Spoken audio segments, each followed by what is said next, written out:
Well, here we go. Chapter 19. Man, ever since he heard me call my mama's name, Herman E. Calloway had locked himself up in his room and wouldn't come out. Mr. Jimmy and Miss Thomas made me sit at the kitchen table whilst they knocked on his door and tried to get him into opening it up.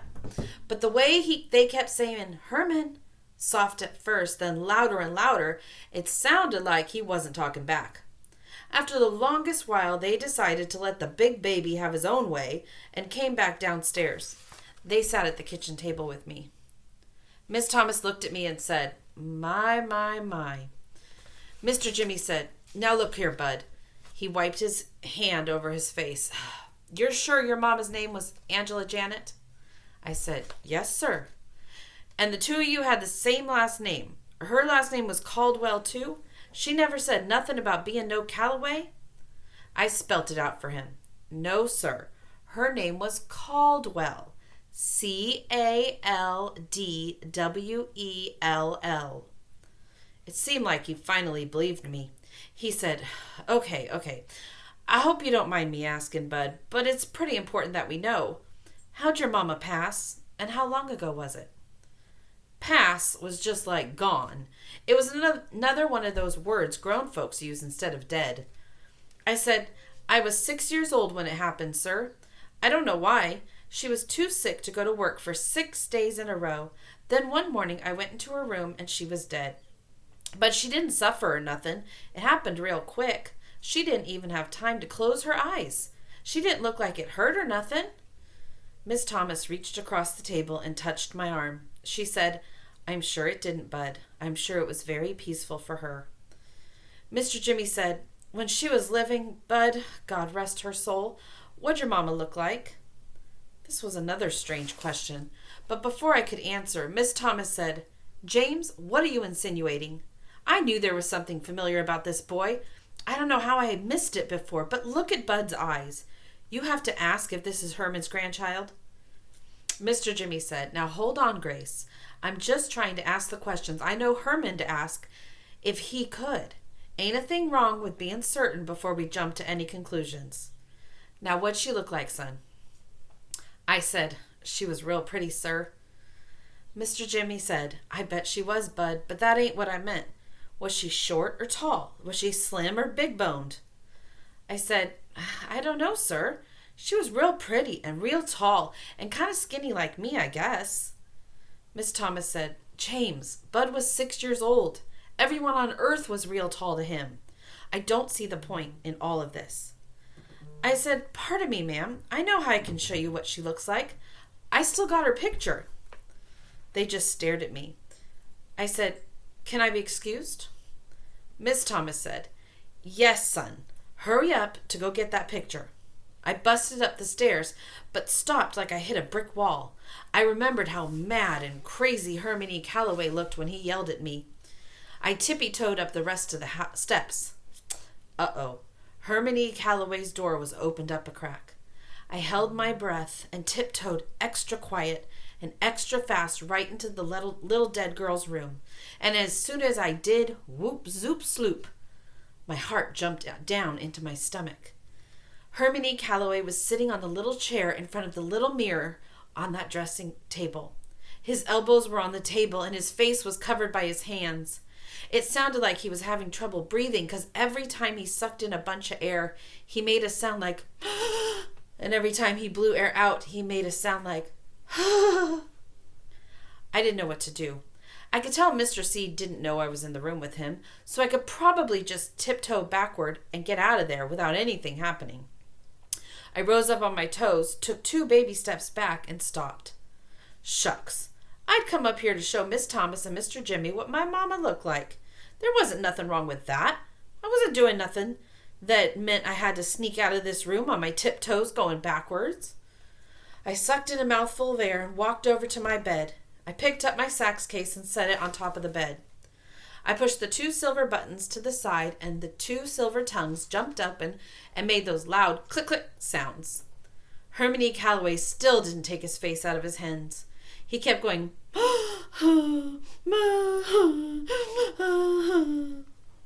I reached inside my sax case and took out the envelope with Mama's picture in it. I closed the two silver tongues again and could tell that Mr. C wasn't paying me no mind at all. He kept his face in his hands. His head was rocking up and down real slow, sort of like he was checking to see how much it weighed. I put my sax case back next to the bed and was about to leave the room when I looked over at Herman E. Calloway's back. He still didn't know I was in the room with him. I looked in the little round mirror and still couldn't see his face, but I could see his hands a lot better. I could see 6 little trails of water coming out from where his fingers joined up with his hands. The 3 trails from each hand joined up together on his wrists and ran down his arms, puddling on top of the dressing table. Shucks! Herman E. Calloway was bawling his eyes out. He was acting like me being his grandson was the worst news anyone could ever give you in your life. This was Bud Caldwell's Rules and Things to Have a Funner Life and Make a Better Liar Out of Yourself, number 39. The older you get, the worse something has to be to make you cry. With babies, it's easy not to pay them no mind because crying's just like talking for a baby. A baby's tears might mean, "Hey, you just stuck a pin in my behind when you changed my diapers." Or their crying might be the way they picked out to say, "Good morning, Mama. What are we going to do today?" That makes it easy not to care too much about a baby's tears. When you got an old person crying, you got a whole nother story. When you got someone as old as Herman E. Calloway crying, you better look around, because you know you're square in the middle of one of those boiling tragedies. You can't help but feel sorry for him, even if he's been mean to you from the minute he laid eyes on you. Even if he's crying because he found out the two of you were kin. I actually don't think that's why he's crying. Because I don't think it has to do with Bud. I think it has to do more with his daughter. I don't know. That's my opinion. I walked over to Herman E. Calloway, and before I could think, my hand moved out toward his back. I waited for one of those spaces between the muzz and the huzz. Then I touched him. His skin under his shirt was very, very warm. It took a second for Herman E. Calloway to know someone was touching him. When he knew, I felt his skin jerk and twitch the same way a horse's does when a fly lands on it. He whipped his head around. When he saw it was me, he jerked away, took one more giant huh, then stared. His mouth started moving like he was talking in a secret language that only dogs could hear. At last, real American words started coming out of his mouth. He said, I'm so... Look, buddy, it's Bud, not Buddy. He put his face back to his hands and broke down all over again. Man, it's a good thing the thug wasn't around, because if he'd heard the way Mr. C was weeping, no one would have wondered who the real Waterworks Willie was. I put my hand back on Mr. C's shoulder and patted him and rubbed him a couple times, then left the room. I felt a lot better going out frontwards instead of sneaking out backwards. I ran down the steps, back to the kitchen. Miss Thomas and Mr. Jimmy's eyes jumped right onto the envelope. I set it in the middle of the table. Both of them just looked at it before Miss Thomas reached out and picked it up. She went into the pocket of her dress and took some funny little glasses that only had a bottom to them and then put them on her nose. She pulled Mama's picture out and held it as far away from her eyes as her arms could reach. She looked at the picture, then over at her glasses at me, then looked right at Mr. Jimmy and said, "Any more questions for this young man?" She slid the picture over to him. Mr. Jimmy picked it up and said, "Oh, well, I'll be. Remember that old con man who used to drag that ruined horse through town? Now, what was his name? Help me out here, Grace. Didn't he call his act Joey Pegas and his broke-back bronking bucko?" Miss Thomas said, "It was Joey Pegas and his broke-back bucking bronco, James. What else do you see in the picture?" Mr. Jimmy said, That's definitely is Angela Janet Calloway." He looked at me and said, "You sure this is your mother?" I said, "Yes, sir, but her name is Caldwell, not Calloway." He said, "Well, I'll just be." Miss Thomas butted in on him. "There's little doubt about that, James, but what we've got to do..." She kept on talking, but I quit listening, 'cause something just came out of the blue and gave me a good whop right on my forehead. Without even thinking about what I was doing, I butted in on Miss Thomas and said, That means that's not some little dead girl's room I'm sleeping in. That's my mama's room. She looked at me kind of surprised, like this was the first time she'd thought of that too. She said, "That's right, Bud. You're back in your mama's room." I said, "How come Herman E. Calloway never called on me and my mother? All he would have had to do was call on us one time, and I know she wouldn't have been so sad." Miss Thomas and Mr. Jimmy took turns shooting quick looks at each other, and then she said, "Bud, give me your hand." Uh-oh. Pretty soon I'd have to come up with the rules and things about when Miss Thomas holds your hand. She stretched her arm out across the table, and I held on to her fingers. "Bud," she said, your granddad didn't know anything about you. No one knew where your mother had gone." Mr. Jimmy said, "That's right, son. She just up and ran off one day. I mean, we all knew Herman was hard on her, but it wasn't like it was nothing personal. He was hard on everybody. I used to tell him all the time to slack off some on the girl, to go easy, but I can remember his exact words. He said, 'Easy go, don't make the mare run. This is a hard world, especially for a black woman. There's 100 million folks out there of every shade and hue, both male and female, who are just dying to be harder on her than I ever could be. She's got to be ready.'" Shoot, I could see that the girl wasn't the type to. Miss Thomas said, "James, why don't you go up and check on Herman?" She said, "Why don't you?" but it wasn't a question. Mr. Jimmy said, Oh, maybe I should," and left the kitchen.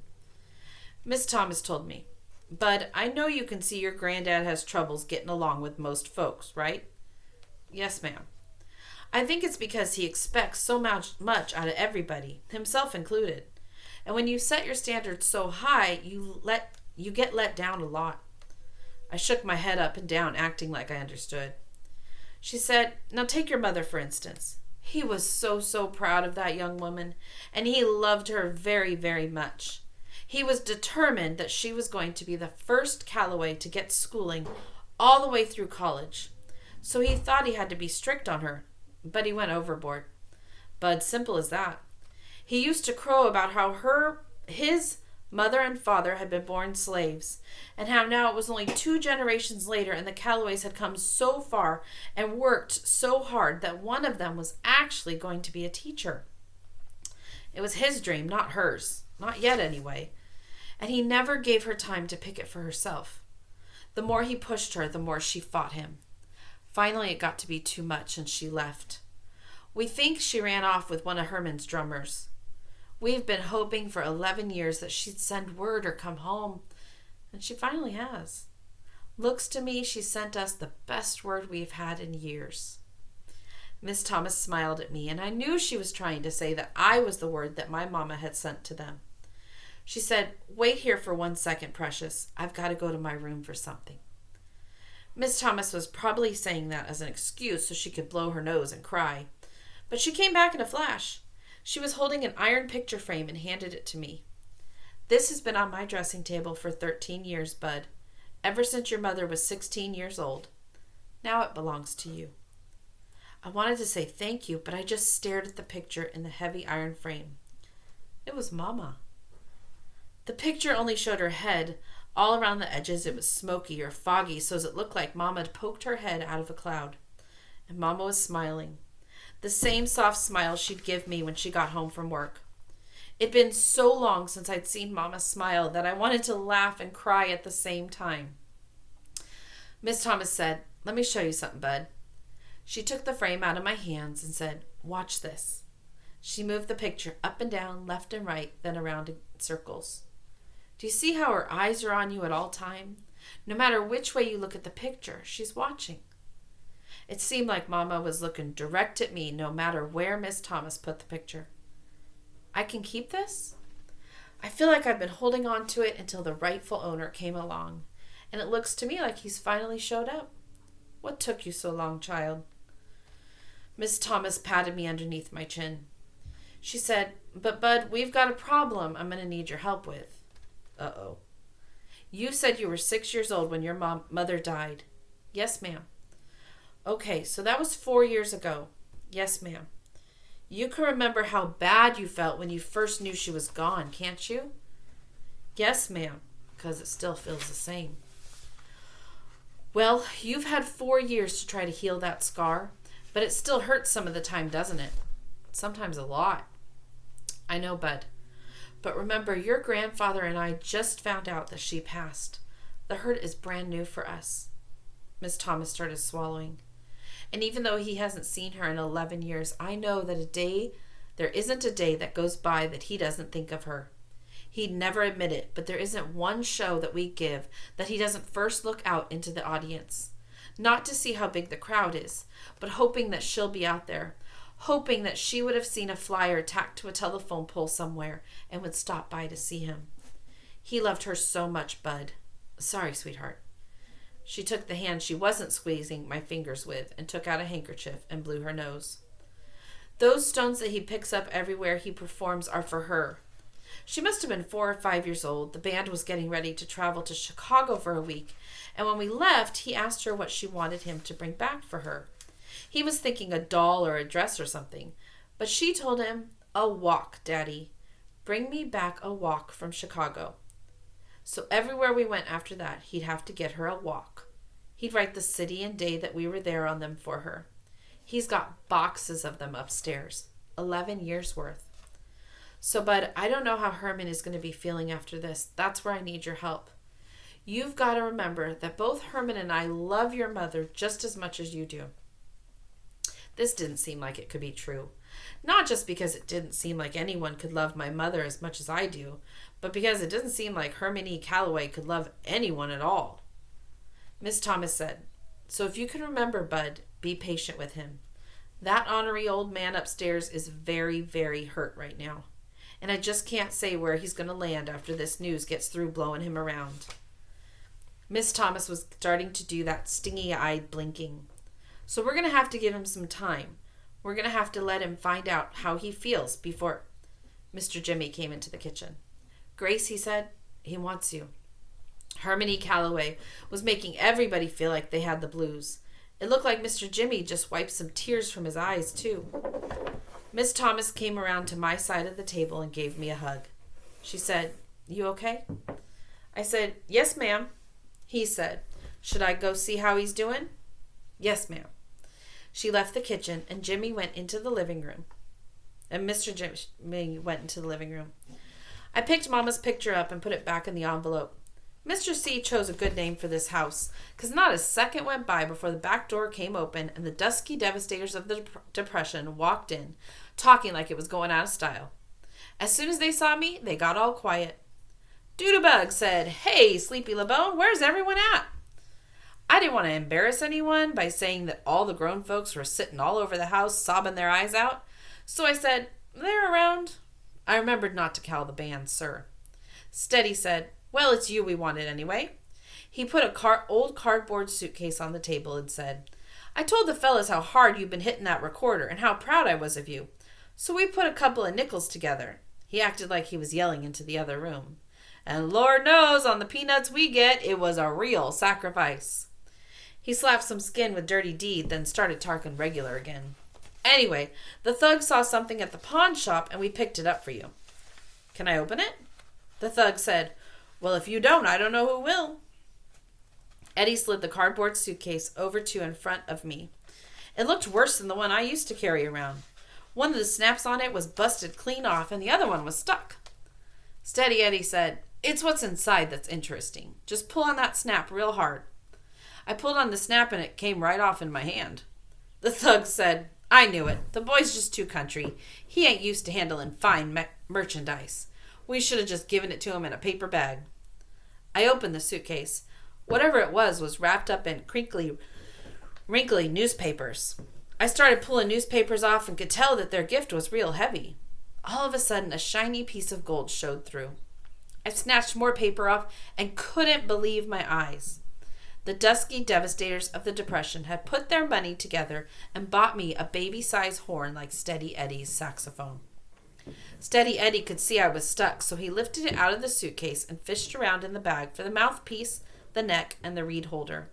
He sucked the reed for a minute, put the horn together, then played it. Man, my horn sounded great. Eddie said, "It's an alto, Bud. There's a little rust in some of the seams, but that's to be expected with a horn this old.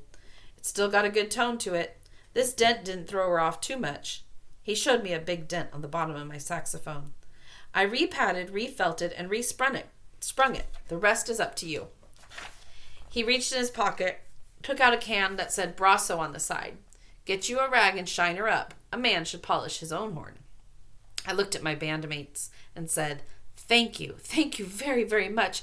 I'll practice on this so much that I'll be just as good as you are in about 3 weeks. Doodoo said, Oh, now that's cold. I said, Really, I will. The band laughed. So did I. Eddie said, Well, Mr. LeBone, I'll tell you what. Since you're so hot to get in this band, I'd better get you started on lessons right away. He pulled a big silver watch that was tied up to a long chain out of his pocket. I'm going to buy Tyla's for a while now, but I'll be back around 7. If you've got your axe polished up by then, I'll bring some sheet music along and we can get started. Sound good? His toothpick jumped with each word. Sounds great, Steady.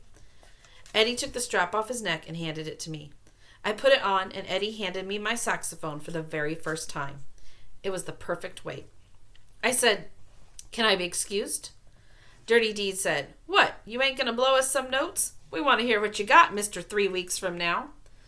I said, I'll let you hear me in 3 weeks when we're all on stage together. They laughed again, and Thug said, I'm going to let you in on something, Sleepy LeBone. There's certain members of this band that you will be out playing in 3 weeks, but it's going to take a whole lot longer to top me. On the real tip, it's going to take you at least 10 years before you're able to even hold my drumsticks. Steady Eddie said, Yeah, and that's about 9 years and 10 months longer than you'll be with the band. The Thug said, Oh man, you ain't going to start that up again. You got to let me know what you heard. I said, Can I be excused? Eddie said, Go ahead, Sleepy LeBone. I'll be back. I told my bandmates, Thank you again. Thank you so much. The Thug said, Nothing to it, little man. Dirty Deed said, Now don't let that horn whip you, son. Doodoo said, Our pleasure, Sleepy. Steady Eddie said, Man, get out of here. I picked up both of my mama's pictures, my horn, and the can of Brasso and ran up the stairs. When I got upstairs, I saw that Hermione Calloway's door was still open a crack, and Miss Thomas's door was closed now, and I could hear the two of them in her room talking real soft to each other. I could have stood outside the door and listened if I wanted to, but that would have been rude. Besides, I didn't know for sure how long it would take me to polish my new horn. I went into my mother's room and put my sax on the bed that Mama used to sleep in when she was a little girl. I put her smiling picture on the dressing table. Then I reached under her bed and pulled my sax case out.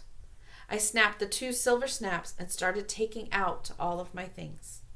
I took my blanket out and remade my bed with it. I wasn't going to need to carry it around with me anymore. I opened the tobacco pouch and took out the rock that said Flint on it and set it on the bed. I took the pouch and the flyers and walked down the hall to Hermione Calloway's room. Even though I could still hear him and Miss Thomas talking and boo-hooing in her room, I knocked on his door anyway. When no one answered, I opened it. He had one of those dressing tables with a mirror on the back of it. So I walked real quick over to it and set the flyers and the bag of 4 rocks down. I got out of his room as fast as I could. Whew. Even though it was me who'd carried them around for all these years, you'd have to be a pretty big liar if you'd say those rocks and flyers really belonged to me. Hermione Calloway's name was all over the flyers, and his writing was all over the rocks. Besides, the way he'd looked so shook up when he saw those rocks for the first time, I figured they meant more to him than they did to me anyway. I went over to Mama's dressing table and opened the little drawer. I took one of the thumbtacks out and went back to Mama's bed. Next, I took out the envelope that had her picture in it. I took out the picture of her riding the sad, saggy pony. I still couldn't see what she was so unhappy about. The misbegotten Moon Park looked like somewhere you could have a lot of fun. I poked the thumbtack into the top of Mama's picture and walked to the wall that she'd stuck all the pictures of horses on. I put Mama right amongst all those ponies and horses she liked so much. I didn't need to carry around that doggone picture. This wasn't how I remembered Mama anyway. Mama was always excited and jumpy, not sad and pokey like this little girl. Mama was kind of old when I met her too. She wasn't young like this picture at all. The picture looked like it belonged. It's strange the way things turn out. Here I'd been carrying Mama around for all this time, and I'd finally put her somewhere where she wanted to be. Back in her own bedroom, back amongst all her horses. I went back to bed and picked the flint rock up. It was going to be enough. I didn't need those things with me all the time. I didn't need them to remind me of Mama. I couldn't think about her any more if there were 100 hours in every day and 1,000 days in every week. I couldn't think of my Mama any better than I already do. All I have to do is remember her hand on my forehead when she'd ask me something like, "Baby, are you sick? Have you got a temperature?" All I have to do is remember Mama letting me dry the dishes after she'd washed them. How she used to say no one in the world could dry a plate the way I could. All I have to do is take 2 or 3 deep breaths and think of all the books she'd read to me at night. And remember that no matter how long it took, she'd read until I went to sleep. Deza Malone was right. I was carrying Mama inside me, and there wasn't anyone or anything that could take away from that or add to it either. The one rock from Flint would be enough. I set it in my sax case. I picked up my saxophone. It was the most beautiful thing I'd ever seen. I wet the reed the same way I'd seen Steady Eddie do and then clamped it on the mouthpiece. I blew my eyes and counted to 10. If after I got to 10 I blew the horn and it sounded pretty good, I knew I'd be playing along with the dusky devastators of the Depression in a week or 2. If it didn't sound so good, it might mean I'd have to practice for a couple of months before I'd be good enough to get on stage with them. 1, 2, 3, 4, 5, 6, 7, 8, 9, 10. I puffed my cheeks and blew as hard as I could. The saxophone only squeaked and squawked and groaned, then sounded like it was making up words like awunk and ruzuga and balupa. Shucks. Maybe I didn't puff my cheeks out right. Maybe I was blowing too hard. I counted again. 1, 2, 3, 4, 5, 6, 7, 8, 9, 10. This time the horn only squeaked and squawked and groaned. It didn't sound like it was trying to make up any words. It sounded great. It wasn't perfect like when Steady blew it, but I could tell that one day it was going to be. Something told me I could learn how to play this. Something told me that those sounds were more than just bad notes. If you didn't have a real good imagination, you'd probably think those noises were the sounds of some kid blowing a horn for the first time. But I knew better than that. I could tell those were the squeaks and squawks of one door closing and another one opening. I looked at the picture of Mama that Miss Thomas gave me. Mama was looking right at me with the same soft smile. I know it's stupid to smile back at a picture, but I couldn't help myself. I know it's even stupider to talk to a picture, especially when it hadn't said anything to start a conversation. But I had to say, "Here we go again, Mama. Only this time, I can't wait." I closed my eyes and began practicing. Shucks. As good as things are going for me now, I'd bet you dollars to donuts that Steady Eddie was going to get here early. The end. If you want to take an AR test on it, today's the last day of AR. It's May 22nd, and there is the information you need. Quiz number, level, and points. All right. Bye, guys.